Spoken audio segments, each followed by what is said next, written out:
Guys, how's it going? How's it going? How's it going? I'm sorry, I nearly burnt my hair there in the candle. Um, yeah, Boots Ennis, David Avanesyan. Um, good show, good show. Avanesyan sort of best known, or at least originally known from having ended the Josh Kelly hype train way back when.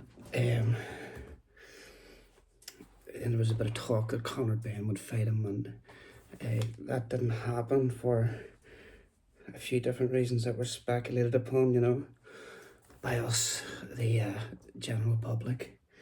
So, yeah, he since went on to fight Crawford. I think Crawford did him in 6 rounds or something like that. So it's a pretty good sort of measuring stick for what Boots would do with him. Boots has recently been signed in by Matchroom, which has been good to see because obviously his promotional situation has been something.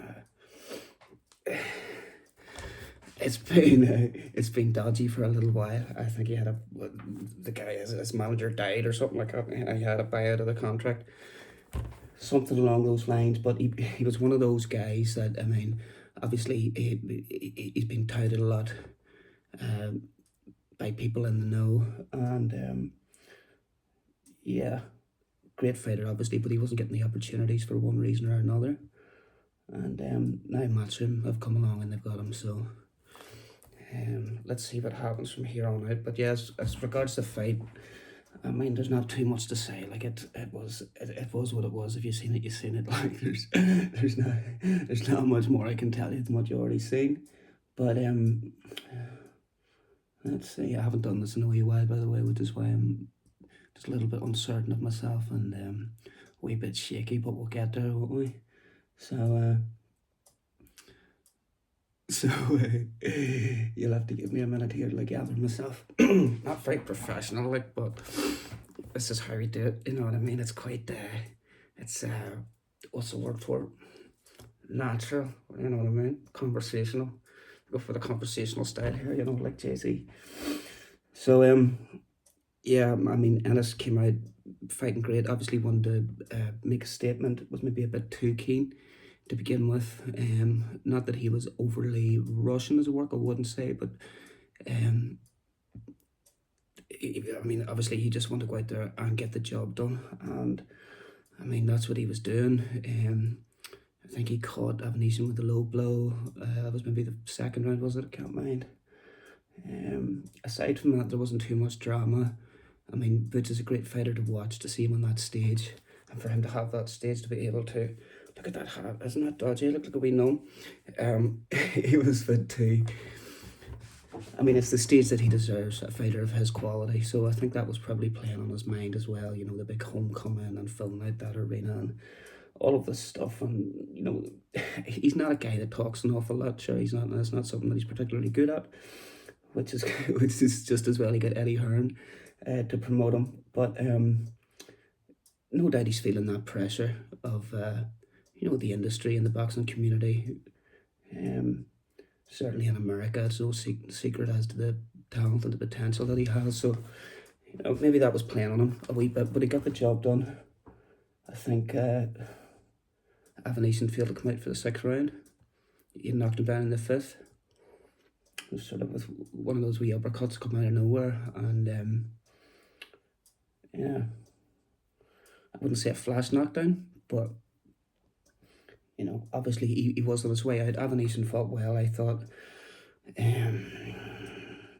One thing I picked out about Ennis is he's a great way of leaning on his opponent, putting his weight on him without compromising his own ability to get his own shots off. He still manages to find space. So he doesn't lean in and grapple and hug. It's more in his forearms, his elbows, on the shoulder. But he's always in a position to just half step out and go to work again.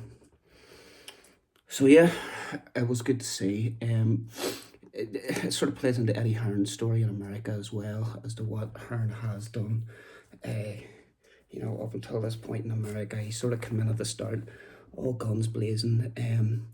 Obviously, the sort of establishment, the old guard didn't take too well to that. And I wouldn't say was he or was he not blackballed, just a little bit. But he's sort of come back into it. He's got a few good fighters there, and especially in and around the lower weights. You know, he's putting on some good fights. That I think him and Ennis each saying this could be a real happy marriage of Ennis could be the fighter if Hearn gets behind him right and plays into that whole legacy of Philly fighters and what this means for American boxing and paying homage to the tradition and history. And also, of course, Boots then getting that sort of getting the what is it? There's a word for it, isn't it? It's not quite coming to mind. It is 5 o'clock in the morning. Getting that promotion that he needs, you know.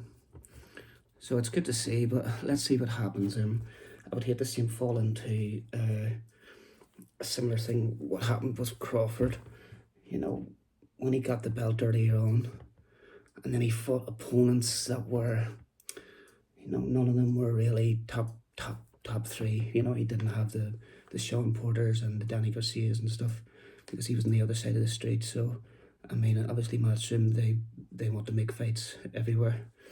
So, hopefully, he doesn't get held up in that regard and have to wait, you know, 5, 6, 7, 10 years to really make his name, you know, with that legacy win, you know. So, guys, there you are. I have nothing much else to say. I don't think I really had all that much to say anyway to begin with. And, yeah, I hope you're all keeping good. I'll see you later. Bye-bye.